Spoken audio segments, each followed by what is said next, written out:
नमस्कार, मैं हूं अनुष्का। आइए आपको दिखाते हैं देश प्रदेश की सभी छोटी बड़ी खबरें जो दिन भर बनी रही सुर्खियों। आज बिग स्टोरी में देखिए, रूस ने विश्व भर के वैज्ञानिकों को चौंकाते हुए एक ऐसी सबसे खतरनाक मिसाइल का परीक्षण करने का दावा किया है जिसके टारगेट से अब दुनिया का कोई भी कोना सुरक्षित नहीं रह गया है। रूस के राष्ट्रपति व्लादिमीर पुतिन ने खुद इस खतरनाक रूस परमाणु मिसाइल के बारे में दुनिया को बताया है। यह मिसाइल इतनी ज्यादा खतरनाक है जो धरती, पाताल और आकाश ही नहीं, ब्रह्मांड के भी गुप्त ठिकानों को भेज सकती है। रूस की इस मिसाइल ने अमेरिका से लेकर यूरोप तक ही नहीं बल्कि पूरी दुनिया में हलचल मचा दी है। कांकेर में 21 नक्सलियों ने किया सरेंडर, इनमें 13 महिलाएं शामिल। 3 AK-47 राइफल भी सौंपी।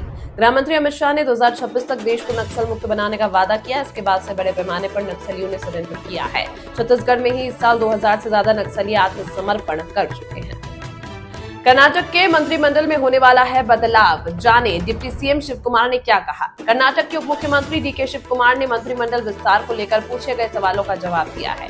उन्होंने कहा कि वह इस बारे में सीएम से बात करेंगे। बता दें कि सीएम ने मंत्रिमंडल में फेरबदल के संकेत दिए। 21वीं सदी भारत और आसियान की सदी, आसियान शिखर सम्मेलन में बोले पीएम मोदी। जाने और क्या बोले पीएम मोदी। मलेशिया में आयोजित आसियान भारत शिखर सम्मेलन में वर्चुअल रूप से पीएम ने हिस्सा लिया। एक आधिकारिक बयान के अनुसार विदेश मंत्री एस जयशंकर 27 अक्टूबर को कुआलालंपुर में 20वें पूर्वी एशिया शिखर सम्मेलन में प्रधानमंत्री की ओर से भारत का प्रतिनिधित्व करेंगे। बंगाल की खाड़ी के ऊपर बना निम्न दबाव का क्षेत्र रविवार को और अधिक निम्न दबाव वाले क्षेत्र में तब्दील हो गया। यह धीरे धीरे पूर्वी तट की ओर बढ़ रहा है, जिसके कारण उड़ीसा सरकार ने सभी 30 जिलों को अलर्ट पर रखा है। पश्चिम बंगाल में तूफान का असर देखने को मिलेगा। वहीं आंध्र प्रदेश सरकार ने मोन्था चक्रवात के आने की संभावना के चलते राहत और आवश्यक आपूर्ति के लिए एक कार्य योजना तैयार की है। सेना की टीम भी अलर्ट मोड पर है।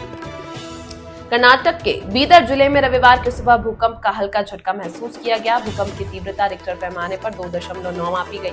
राज्य प्राकृतिक आपदा निगरानी केंद्र ने इस बारे में जानकारी दी। भूकंप का यह झटका सुबह 3:42 पर महसूस किया गया। इसका केंद्र चित्रगुप्पा तालुक के भास्कर नगर गांव से 2.4 किलोमीटर उत्तर पश्चिम के 5 किलोमीटर की गहराई पर स्थित था। KNSDMC की ओर से जारी बयान में कहा गया कि किसी नुकसान की सूचना नहीं। भोपाल में इस्लामिक स्टेट ISI से जुड़े एक खौफनाक साजिश का पर्दाफाश हुआ। मध्य प्रदेश के भोपाल के रहने वाले एक आतंकी अदनान के खिलाफ दर्ज एक FIR में यह बड़ा खुलासा हुआ। उसने सोशल मीडिया के जरिए ज्ञानव्यापी मस्जिद मामले में फैसला सुनाने वाले न्यायाधीश रवि कुमार दिवाकर को जान से मारने की धमकी दी। बरेली में साध्वी प्राची ने कहा कि दंगा करने वाले दंगाइयों की नसबंदी कर दी जानी चाहिए। मौलाना तौकीब पर निशाना साधते हुए उन्होंने कहा कि मौलाना तौकीब बरेली दंगे का मास्टरमाइंड है। इसकी अवैध संपत्ति पर बुलडोजर चलना चाहिए। मुरादाबाद में मौलाना ने एक 13 साल की बच्ची से कुमारिया सर्टिफिकेट मांगा। यह बहुत अफसोस की बात है। यह दुखद घटना है। उत्तर प्रदेश के बस्ती जिले में रेलवे स्टेशन के प्लेटफॉर्म में एक पर एक बड़ी घटना होते होते रह गई। यहाँ एक नहीं बल्कि 3 यात्री चोटिल होने से बच गए। हालांकि JRP की तत्परता दिखाते हुए इन तीनों की जान जाते जाते बचा ली गई। दरअसल छपरा एक्सप्रेस बस्ती रेल स्टेशन पर रुकी हुई थी। इसी दौरान यात्री ट्रेन में घुसने के लिए धक्का मुक्की करने लगे। एक यात्री ट्रेन पर चढ़ ही रहा था कि तभी यात्री का सामान भारी होने की वजह से वो अपना संतुलन खो गया था। इसी दौरान पिता को गिरता देख उनकी 2 बेटियां भी उन्हें बचाने के लिए हड़बड़ी में कूद पड़ी। लखनऊ आगरा लखनऊ एक्सप्रेसवे पर रविवार सुबह एक बड़ा हादसा होते होते टल गया। काकोरी थाना क्षेत्र के रेवड़ी टोल प्लाजा से ठीक पहले एक double decker AC sleeper bus में भीषण आग लग गई। आग की लपटें इतनी तेज थी कि कुछ ही देर में बस का ढांचा ही बचा, बाकी सब जलकर राख हो गया। मेरठ में रविवार को भी जमकर बुलडोजर चला। सेंट्रल मार्केट के 661/6 पर बने अवैध कॉम्प्लेक्स को ध्वस्त कर दिया गया। सेंट्रल मार्केट पर बने अवैध कॉम्प्लेक्स का 10% हिस्सा बचा हुआ है। आसपास के मकानों और दुकानों में से ये शेष हिस्सा जुड़ा हुआ है। नई दिल्ली, देश की राजधानी दिल्ली में एक तरफ जहां हवा गुणवत्ता को ठीक करने के लिए कई कदम उठाए जा रहे हैं, तो वहीं दूसरी तरफ छठ पर्व की भव्य तैयारियां भी चल रही हैं। CPCB के अनुसार इंडिया गेट और आसपास के इलाकों में वायु गुणवत्ता सूचकांक AQI 325 है, यानी हवा बहुत खराब श्रेणी में है। दिल्ली में सबसे खराब AQI आनंद विहार और वजीरपुर में रिकॉर्ड किया गया, जो गंभीर श्रेणी में आता है। पूरे शहर का ओवरऑल AQI 322 बहुत खराब है। दिल्ली पुलिस की साउथ ईस्ट डिस्ट्रिक्ट की स्पेशल टास्क फोर्स ने गला घोटू गैंग के एक कुख्यात सदस्य को एनकाउंटर के बाद गिरफ्तार कर लिया। गिरफ्तार बदमाश की पहचान हिमांशु के रूप में हुई, जो मुठभेड़ में घायल हो गया है और उसके पैर में गोली लगी है। दक्षिणी दिल्ली के ग्रेटर कैलाश इलाके में दो समूहों के बीच झगड़े के बाद लड़कों के एक समूह ने बंदूक की नोक पर 11वीं कक्षा के एक छात्र का अपहरण करने की कोशिश की। पुलिस ने शनिवार को बताया कि सीआर पार्क थाने के थाना प्रभारी और पुलिस टीम द्वारा तेजी से पीछा करने के बाद अपहृत छात्र को सुरक्षित बचा लिया गया। उन्होंने बताया कि शुक्रवार को इलाके के पास संदिग्धों की कार को रोका गया। बिहार विधानसभा चुनाव में बहुत कम वक्त अब शेष रह गया है, लेकिन जेडीयू लगातार बागी नेताओं के खिलाफ कार्रवाई कर रही है। आज जेडीयू ने एक बार फिर बागी नेताओं को पार्टी से बाहर निकाला है और दूसरी सूची जारी की। इससे पहले कल यानी शनिवार को भी जेडीयू ने 11 नेताओं को पार्टी से बाहर निकाला था।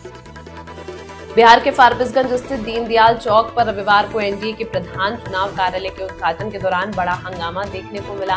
कार्यालय का उद्घाटन समारोह शुरू होने से पहले ही महिलाओं और कार्यकर्ताओं का सब्र टूट गया। इसके बाद अफरा तफरी मच गई और कुछ महिलाएं कुर्सियां उठाकर ले गईं। बिहार में विधानसभा चुनाव का बिगुल बज गया है। इसी बीच बेतिया जिले से बड़ी खबर सामने आ रही है। यहाँ बेतिया के सांसद से अज्ञात बदमाशों ने 10 करोड़ रुपए की रंगदारी मांगी। बदमाशों ने फोन करके बेतिया सांसद से 10 करोड़ की मांग की। वहीं रकम नहीं देने पर बदमाशों ने सांसद संजय जायसवाल के बेटे को जान से मारने की धमकी दे दी है। फिलहाल सांसद संजय जायसवाल की शिकायत पर पुलिस ने केस दर्ज कर लिया है और मामले की जाँच शुरू कर दी। बहनों ने कई अलग अलग सेक्टरों में काम किया। प्रदेश के 47% से ज्यादा स्टार्टअप में महिलाओं की अहम भूमिका है। हमारी बहनें जॉब सीकर नहीं, जॉब क्रिएटर बन रही है। इसलिए हमने रोजगार परक इंडस्ट्री में महिलाओं को हर महीने 5,000 रुपए देने का फैसला किया। लाडली बहनों के लिए विकास के लिए हमारी सरकार संकल्पित है। यहाँ रुपए का सवाल नहीं है, सवाल बहनों के सम्मान का है। इस योजना की यात्रा 1,000 रुपए से शुरू हुई थी। अब हम हर महीने 1,500 रुपए देंगे। जो महिला रोजगार पाने आएगी उसकी भी मदद की जाएगी। यह बात मुख्यमंत्री डॉक्टर मोहन यादव ने 26 अक्टूबर को कही। मध्य प्रदेश के अनूपपुर जिले के भालूमाड़ा में शुक्रवार देर रात कुछ अज्ञात लोगों के एक समूह ने न्यायिक मजिस्ट्रेट प्रथम श्रेणी अमनदीप सिंह चावड़ा के आधिकारिक आवास पर पथराव किया और उनकी संपत्ति को नुकसान पहुंचाया। इसके साथ ही जज और उनके परिवार को जान से मारने की धमकी।